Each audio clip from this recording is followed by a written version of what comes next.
More violent crime happens during the holidays than at any other time of the year. And the biggest mistake that you can make is assuming that somebody else can protect you when that violent crime comes looking for you. My goal is not to scare you. In fact, it's my personal mission to give you the tools to overcome that fear and to take action, the right action when you need to. You already have all of the tools that you need to defend yourself. In fact, you need just 3 simple principles to be able to win the fight of your life. The first principle is this: pay attention to what's happening around you. Police officers call it situational awareness, and they wish that you would learn this skill above everything else. Paying attention to what's happening around you allows you to respond to a threat before it's too late, before you're in the middle of the fight, before you're trying to run for your life.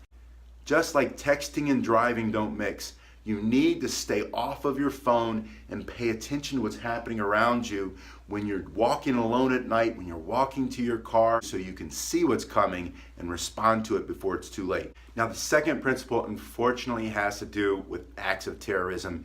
And when you have an active shooter, an active stabber, somebody trying to drive people over with their car, you need to run. If you can run, get out of there. You need to hide behind something, hide under something, wait for first responders to come and take care of the problem, and then you have to fight. And the third principle is you're gonna have to fight for your life, but it's not what you might think. Self-defense is not a competitive event.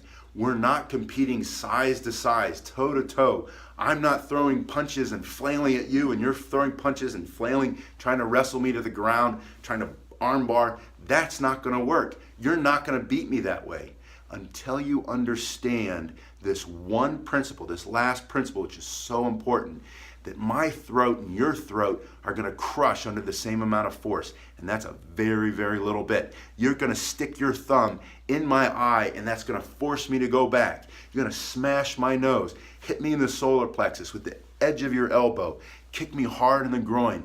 We're not going toe to toe. This is not a match. We're not competing against each other. You're going to use the principles of destruction, of finding the right target, of making me move off of you in order to defend yourself. And that doesn't require any level of fitness on your part.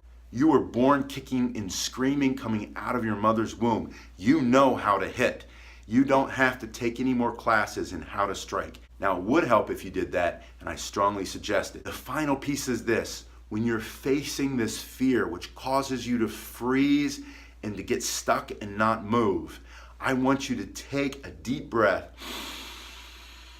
Take that first step, whether it's a thumb in the eye or the elbow in the throat, or run, and then you just keep moving.